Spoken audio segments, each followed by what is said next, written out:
A ver, en mi entorno familiar yo soy Visio. Bueno, tendría que contarte un poco la historia de los Visio.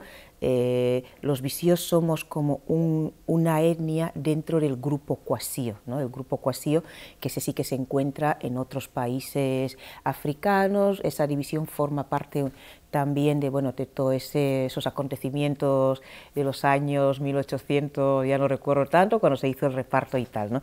Entonces, entre los Kwasio se dividieron en varios grupos, unos están en Camerún, otros están en Gabón, incluso en Congo, etc. Y los que nos vinimos a Guinea somos Visio en Guinea. Entonces, en mi entorno familiar se habla Visio y el castellano, ¿no? Porque bueno, desde hace más o menos 3 siglos pues es el idioma oficial y vehicular del país. Entonces, en un principio yo crecí hablando bueno, las dos lenguas, y luego pues en el bachillerato, como es usual en todo, yo creo que en todas partes, pues cuando llegas al bachillerato tienes que elegir una segunda lengua, y en mi caso pues elegí el francés, ¿no? Y ya más adelante, pero mucho más adelante, pues bueno, pues como es usual también, ahora toca estudiar inglés y dentro de poco será el chino, ¿no? Pero bueno, todavía, o sea que Visio, castellano, nosotros decimos español normalmente, y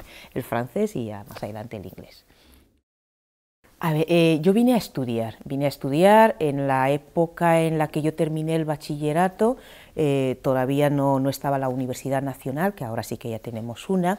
Las opciones eran o ir a la Escuela Nacional de Agricultura, donde era como una escuela de formación de ingenieros técnicos, ¿no?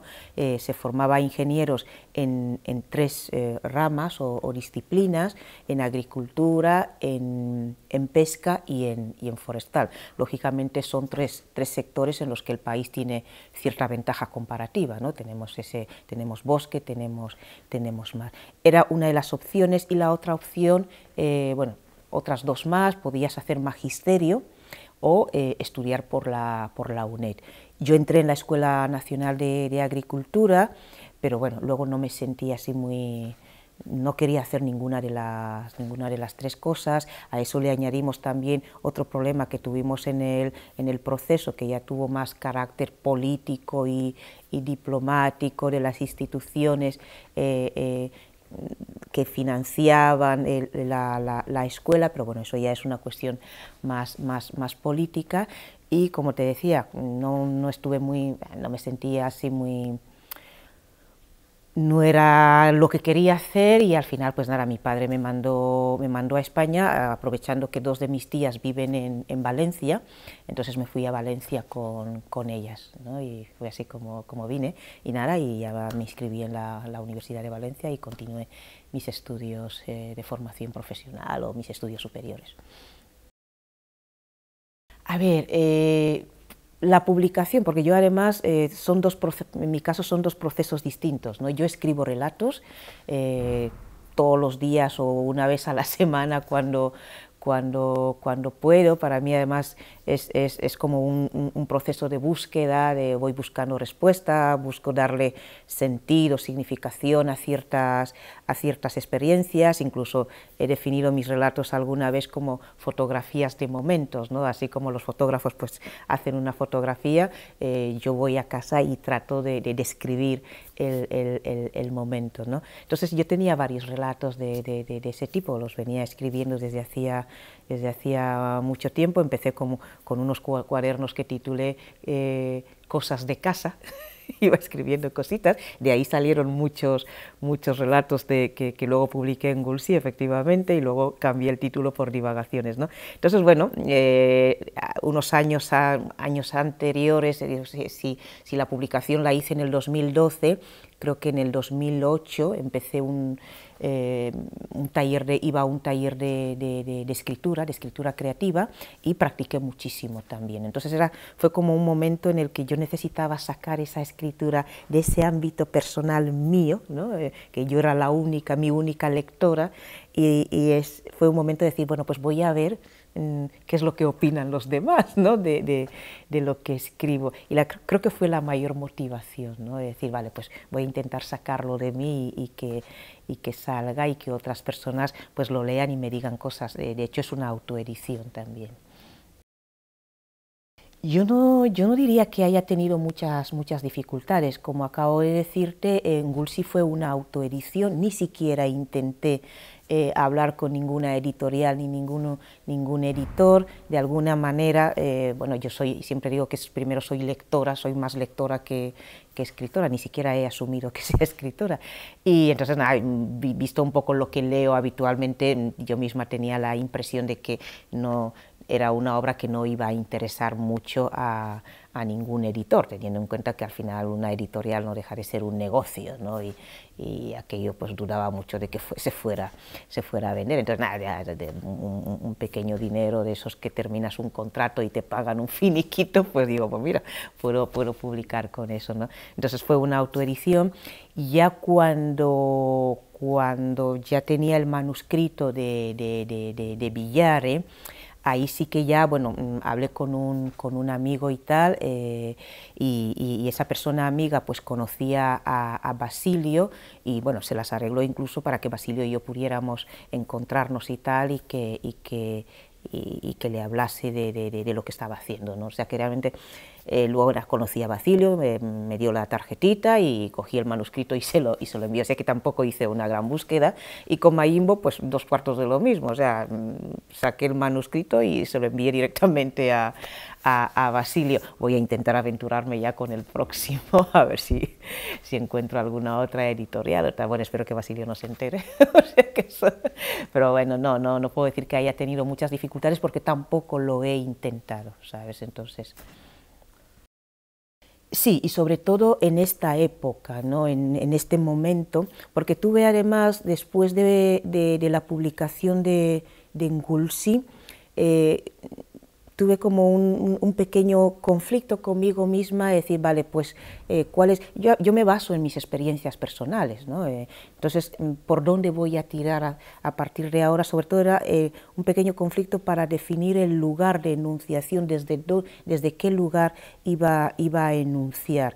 En Gulsi, pues, esto es un contexto más mi contexto familiar, cultural, étnico, pero me gustan también las experiencias que he ido teniendo en estos años desde que estoy aquí, esas experiencias que tienen que ver con mi trabajo como técnica de participación social e incidencia política. Trabajo mucho con el arte como herramienta de sensibilización incluso y también de incidencia. Entonces yo quería recoger también esas experiencias, ¿no? Y de hecho Villare pues tiene mucho que ver con eso.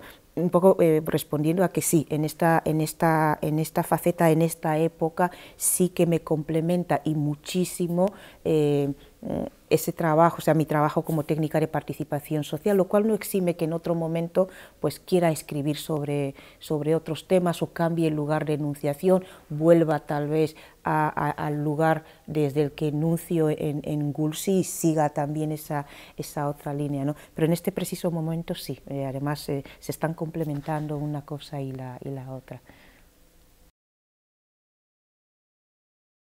En principio es lo que me sale, es lo que me sale, sobre todo en lo que te decía, ese intento de fotografiar los momentos, ¿no?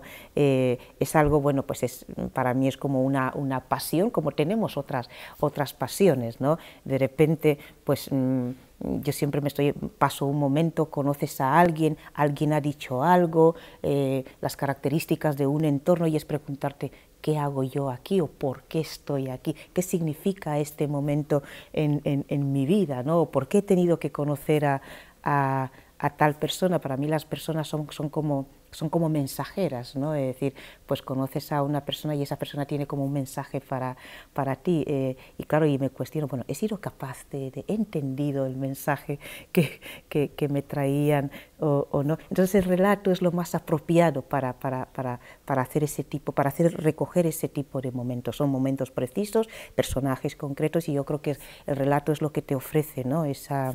Poder hacer esa recogida. Yo además llego a casa y pam, tomo las notas principales, luego en otro momento con más tranquilidad ya puedo ir perfilando, ¿no?, algunos aspectos, pero sí necesito llegar y recoger los detalles, las características, los símbolos del momento. Entonces, pero bueno, yo también espero que en algún otro momento pues pueda escribir alguna historia un poquito más larga, ¿no?, una novela, pero bueno, el relato es lo que me sale por ahora.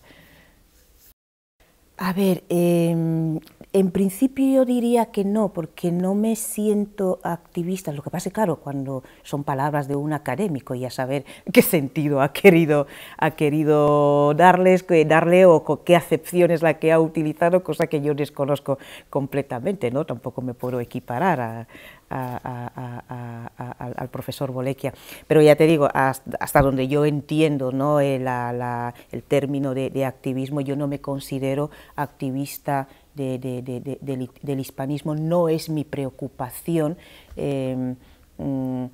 porque además yo es una lengua que es mía, es que no se la estoy robando a nadie, no le estoy pidiendo permiso a nadie, ¿no? Hay una historia y es la que me da derecho de alguna manera a hablarlo y a expresarme, en definitiva, en español. Entonces mi activismo no es en ese sentido, yo soy activista en otros sentidos, ¿no?, en la defensa de los derechos humanos, en la defensa de los derechos de las mujeres, etcétera. O sea, ahí sí que me veo como más activista y tal, pero no en el hispanismo. Por eso digo, bueno, respetando que no sé con qué acepción o qué es lo que ha querido decir el profesor con eso.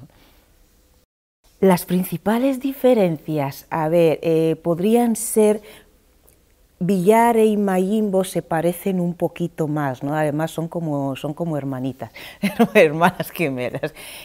Ngulsi es un poco diferente, pero lo he mencionado antes, yo creo que primero el contexto, el lugar de enunciación es diferente también, y sobre todo el contexto. El contexto en Ngulsi, pues sí, es como mi contexto familiar, cultural, incluso étnico, ¿no?, de los visíos. De hecho, tuve que poner toda una página de localismos porque utilicé muchísimas palabras en mi lengua, de mi lengua visío. Y pues los personajes también son muy del contexto, muy del entorno. Pues hay una cantautora, hay una curandera, hay una abuela. Entonces, claro, son como arquetipos, ¿no?, típicos de ese contexto cultural. Pero Villare ya es diferente, Mayimbo también, y luego la temática. Si en Ngulsi los temas son más bien podríamos así grosso modo, sobre identidad cultural, por ejemplo, y género, el hecho de que la mayor parte de los personajes sean femeninos, en Villare y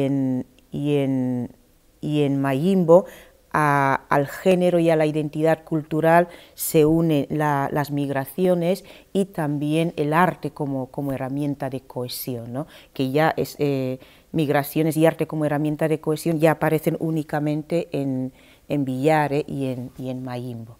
Pero es eso, la diferencia sobre todo está entre Ngulsi, Villare y Mayimbo. Villare y Mayimbo se parecen mucho. A ver, no tiene por qué ser una identificación. Por ejemplo, los personajes de Ngulsi, como te decía, para mí son como referentes, son arquetipos en ese contexto cultural, incluso personas, están basados incluso en personajes reales, personas que me llamaron la atención cuando era una niña.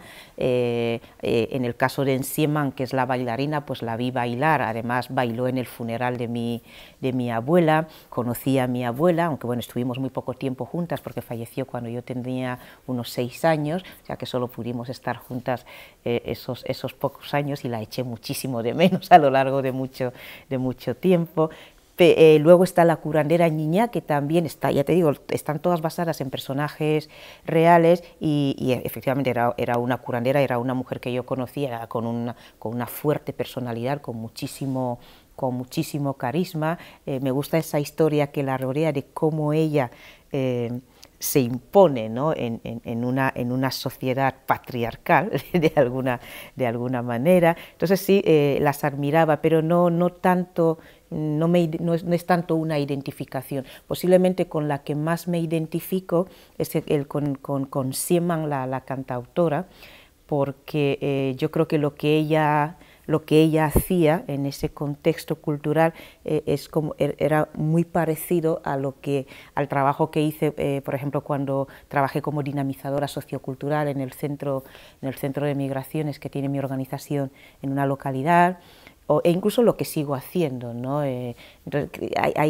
Veo como cierto parecido entre lo que hacemos los dos, y es un personaje que he interpretado incluso, ¿no?, porque justo el relato que le puse el título ese de Sieman, recogí una serie de canciones suyas, pero canciones en las que de alguna manera fue dejando parte de la historia y de los conflictos que vivían, o sea, cosas que pasaron entre mi pueblo, entre los Visío, con otros pueblos con los que conformamos el país, o situaciones en concreto del país, y las fue dejando a lo largo o sea, en canciones, ¿no? Y eso es algo que también admiraba en ella, ¿no? Igual es el personaje con el que más me identifico, pero bueno, pero los demás no, es admiración y que me sirven de referentes.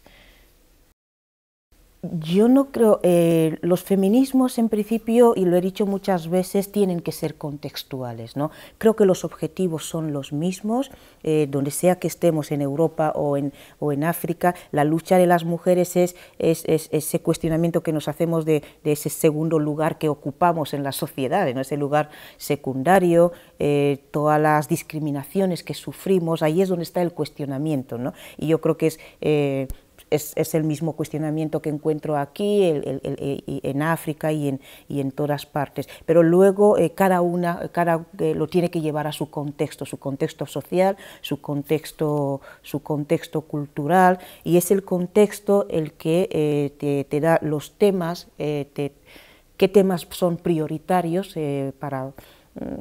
y cómo, o sea, las estrategias incluso para abordar los distintos temas que tenemos. Los problemas de las mujeres en Europa no son los problemas de las mujeres en África, ni siquiera cuando dentro de los feminismos africanos partimos de esos, parten un poco de los feminismos, y me refiero a la teoría, porque también aquí hay una confusión entre la teoría y lo que yo podría llamar en este momento pues la práctica. Si las teorías feministas se inician más o menos en los años 60, lo que no podemos decir es que a lo largo de estos siglos no haya habido cierta resistencia al patriarcado, la ha habido siempre, ¿no? Pero bueno, las teorías creo que datan de los años 60, pero bueno, pues a partir de ahí yo creo que efectivamente los temas no son los mismos. Las afroamericanas tienen sus problemas, las africanas tienen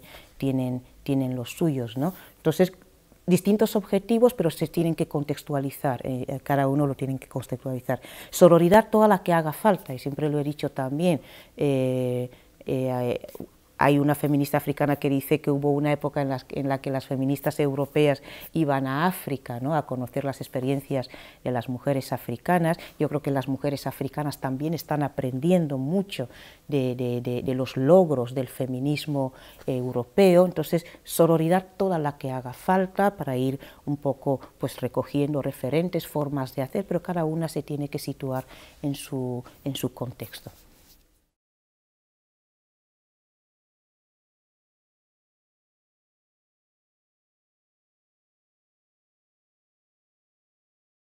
Bueno, a ver, en principio las referencias, pues que yo creo que todo el mundo las hace, ¿no? Para eso sirven, ¿no? Sirven para que, bueno, pues podamos ir recogiendo, son aprendizajes y tal. En mi caso, efectivamente, también, ya uno de los personajes que yo menciono en Villar es Ashe Cantariop. En este momento casi me arrepiento porque no conocía, o sea, cuando yo hice la referencia, no conocía la magnitud del personaje, o sea, la grandeza, no sabía realmente quién era. Topé con unos cuantos textos, hice un seguimiento, me gustaron, una teoría que prácticamente me expandió, pero sin saber lo grande que era. Cuando luego lo supe dije, ay mi madre, ¿quién soy yo para haber hecho esa referencia, ¿no? Y ya te digo, me arrepiento, no debí hacerlo. Pero en mi caso, el haber leído algunos de los textos, como te decía, me hizo que me expandiera en mi propio continente, ¿no? Si hasta entonces yo me había limitado tal vez a mi país y un poco la zona del centro de África, por ese hecho de que en general somos bantúes, ¿no? Pero poquito más, ¿no? Después de leer algunos textos, que además todavía ya quiero, siempre voy buscando y quiero leer más, pues fue como expandirme en todo el continente, ¿no? La sola idea de que somos los mismos desde Dakar hasta Dar el Salam y Cape Town, pues imagínate todo lo que eso supone, ¿no? Para mí y para cualquier persona. Y más, él es efectivamente, en uno de los textos, él sí que afirma que hay una unidad cultural y una unidad incluso histórica a pesar de la diversidad, ¿no? Sí, él hace esa afirmación. También hay que respetar los procesos, cada país ha ido teniendo sus propios procesos sociales, políticos, a raíz de la colonización, etcétera, pues eso está ahí, es evidente, pero yo además lo compruebo en nuestros centros de migraciones, donde recibimos a muchísima gente, viene gente de todos los países africanos, y yo sí que observo que esa unidad existe, ¿no? En el momento que nos quitas toda esa referencia de los países colonizadores, y quienes hablan portugués dejan de hablar portugués, quienes hablan francés dejan un momento de hablar francés y tal, notas que hay algo que es esencial, hay algo que nos identifica a todos. Sí. No, esa solidaridad suele ser real en muchas ocasiones, haciendo referente incluso a la pregunta anterior, ¿no?, a la que he respondido.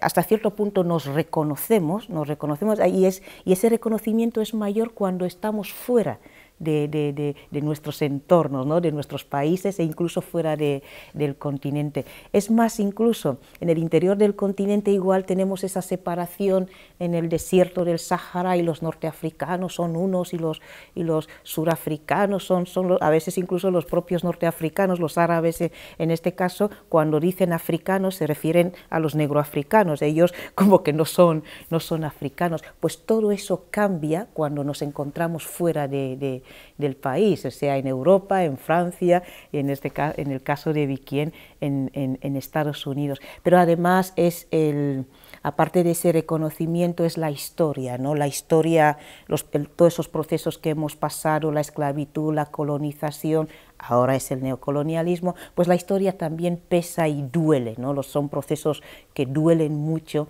y ese dolor creo que también nos une y nos solidariza cuando estamos fuera del entorno. Y fue una experiencia muy bonita, y la verdad es que pasó tal cual, ¿eh? Tampoco me inventé mucho, solo ir poniendo pequeños perfiles, pero fue muy bonito, ¿no? Fue muy bonito, sobre todo ya no tanto los primeros 3 personajes, que bueno, somos negroafricanos y tal, sino cuando luego nos encontramos con el personaje árabe, que también se solidariza con el hecho de que somos africanos y africanas. Sí, suele ser muy bonito. A ver, no tiene por qué ser frecuente. Ellas muchas veces también se identifican con nuestras luchas, ¿no? en este caso pues hay muchas más, de la misma manera que mucha gente pues apoya las luchas de otros pueblos, el pueblo palestino, el pueblo saharaui, ahora tenemos a los rohingyas, los kurdos y tal, y te identificas o apoyas esas luchas. En el caso de los surafricanos, de los negroafricanos y tal, pues mucha gente también se solidariza y apoya nuestras luchas. Y lo que creo que suele pasar muchas veces es que, claro, ellas en ese caso se pueden cansar, digo yo, ¿no? En algún momento pues te cansas y dices, vale, yo ya hasta aquí he llegado y sigo con mi vida y tal, pero nosotras no podemos cansarnos, ¿no? O sea, puedes por momentos, por lo que sea, por pereza, por desidia y tal, dices, vale, pues igual te dedicas a otra cosa, o simplemente ideas, otra forma de lucha, pero debemos seguir luchando, ¿no? Entonces, bueno, pues fue una historieta así de ese momento. No tiene por qué, es una cuestión también de interpretación, pero ya te digo, muchas veces sí que son sinceras y apoyan y luchan con nosotras, como otras tantas luchas. Al final ninguna lucha, pues en este caso incluso las luchas tanto de las mujeres africanas como de los africanos en general, esos procesos que hemos ido ganando, pues tampoco lo hemos hecho solos, ¿no? Lo hemos hecho en compañía de otras personas, ¿no? Y hay veces que me pregunto, incluso partiendo de decir cómo es posible que Sartre haya prologado la obra de Fanon, ¿no? Y pues bueno, igual fue su manera de colaborar, ¿no? Y otras colaboraciones que han habido en el proceso, en las independencias, en la lucha, etcétera, etcétera, ¿no? Y ellas también, como te digo, en la lucha de las mujeres y en general suelen apoyar. Bueno, se desconoce sí, pero tampoco se quiere conocer, y aquí ya entraríamos en cuestiones más políticas, ¿no? Porque forma parte de ciertas formas porque es una literatura que yo creo que interpela, ¿no? Interpela a ciertos poderes, ¿no? Les interpela. Creo que el país, y hablo en este caso de España, el país todavía es incapaz de asumir su propia historia, ¿no?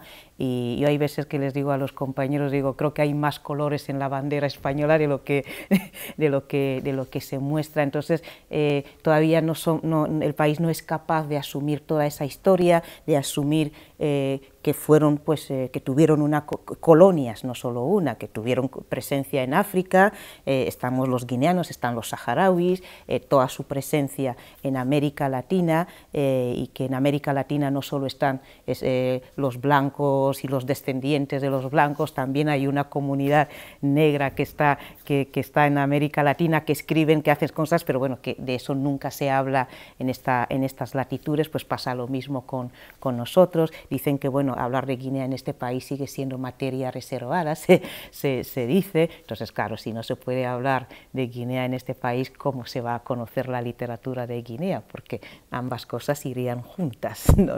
Sería difícil que se conozca la literatura y que no se quiera hablar de la historia, de lo que pasó, dejó de pasar. Entonces yo creo que debe ser, creo yo, no hago ninguna afirmación, pero forma parte de esa estrategia política, de no hacer ningún tipo de promoción en ese sentido, porque, como te digo, es una literatura que les interpela a ellos mismos. Entonces, cuando estén dispuestos a asumir, como han hecho los francófonos, como han hecho ya los anglófonos, yo sigo buscando incluso un término, es decir, efectivamente los francófonos tienen el suyo, los anglófonos también, ¿cuál es el nuestro, ¿no? ¿Con qué nos identificamos los guineanos, los saharauis, los filipinos, que deben quedar comunidades filipinas que siguen hablando español, toda América Latina con toda su diversidad? ¿Cuál es el término que nos identifica a todas las personas que hablamos español, cualquiera que sean nuestros rasgos físicos, ¿no? ¿Cuál es el término que tenemos? Yo no lo sé y ando buscando. Entonces, si ni siquiera tenemos un término con el que identificarnos, pues como tú comprenderás, lo otro tendrá que esperar. Yo no lo sé y tengo esa curiosidad. Dentro de poco va a salir una antología de la literatura guineana, donde vamos a aparecer ahí, bueno, pues escritores y escritoras de varias generaciones y tal. Yo estoy esperando porque quiero leerla y seguramente eso nos dará alguna idea de cómo es la literatura guineana del siglo XXI.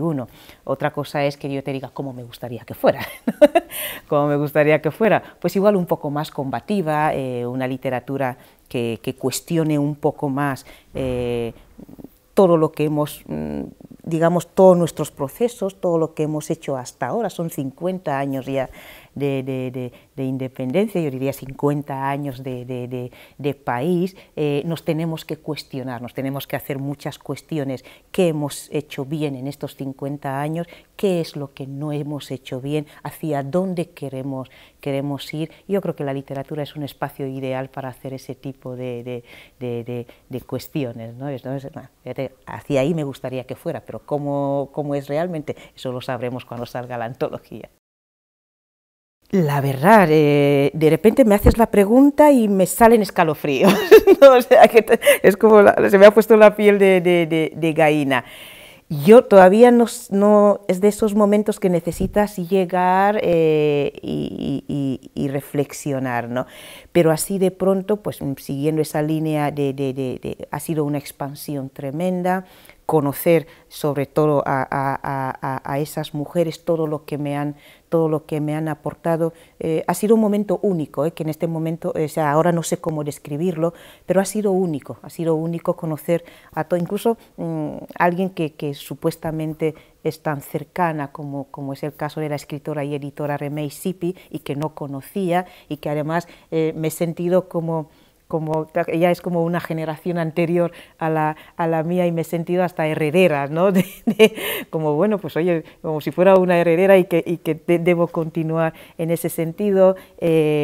Rukiatu pues nos trae un poco todo lo que representa su padre y lo que su padre representa para el continente. Umu, Añés, pues qué quieres que te diga, la verdad es que todavía tengo que llegar y procesar todo lo que he vivido en Oviedo. Solo tengo palabras de agradecimiento a todas las personas, a los compañeros y compañeras que han organizado el evento. Creo que ha sido un evento único.